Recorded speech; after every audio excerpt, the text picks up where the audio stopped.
بيشارك في كاس العالم للانديه اللي انتوا كان بالنسبه لكم ده اعلان.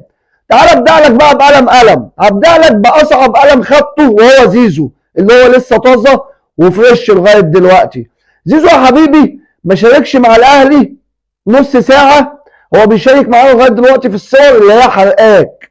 فانا بقول لك زيزو يا حبيبي جاي يلعب كاس عالم طازه فريش بالنسخه الجديده اللي عمرها ما اتعملت قبل كده في كاس العالم للانديه، واللي عمرك انت ما شفتها وهتشوفها على يد الاهلي كالعاده، لان انت البطولات دي ما بتسمعش عنها غير كسمع فقط وبتتفرج عليها عشان تشمت في النادي الاهلي.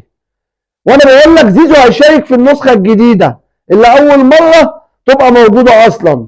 تخيل لاعب جاي الزمالك كان بيلعب في ايه وراح الاهلي اول مشاركه ليه هتبقى في ايه.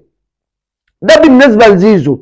وزيزو يا حبيبي اول ما شايف كاس العالم للانديه انت هتشوفه وهتبقى بتتحسر عليه وهتضرب كف على كف وتقوم ضارب نفسك بالقلم وتقوم ضارب الاداره بالقلم الثاني. ده بالنسبه لزيزو. زيزو اول لما يحط رجله في الملعب هيبقى كالعاده زي لعيبه كتير خدت بطولات قبل ما تشارك مع الاهلي، بمجرد اللي هي كانت لسه متعاقده مع الاهلي والاهلي عنده ماتش فكسب بطوله، زي لعيبه كتير مش هنقول اساميهم، ولعيبه كتير خدوا بطولات مع الاهلي بالشكل ده. اما بالنسبه لتاني قلم اللي احنا هنقول كان قلمه ضعيف شويه اللي هو بن شرقي، اللي اي واحد من دول انت قلت لا ده زملكاوي بيحب جمهور الزمالك، وفي الاخر جه لبس اعظم تيشيرت في الكون وانتوا بتحقدوا عليه وزعلانين عليه ومحصورين عليه حسره شديده.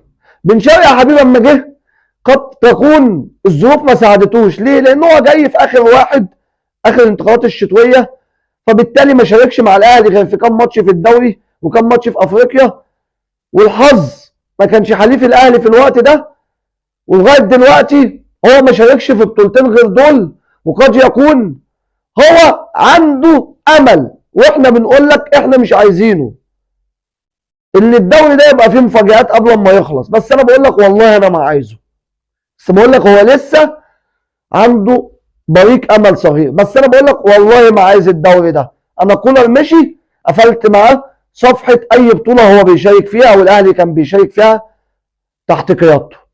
تمام. بن شرقي ما كانش ليه حظ ان هو يتوج مع الاهلي في افريقيا وقت ما جه، على عكس لعيبه ثانيه بقول لك كانت بتيجي قبل ما تنزل تمرينه واحده بتحضر ماتش للاهلي ببطوله وتبقى تحتفل بالبطوله من قبل ما تشارك، بس هو كل شيء اسمه ونصيب. اما بقى بن شرقي فليه فرصه عظيمه جدا جدا جدا يصنع تاريخ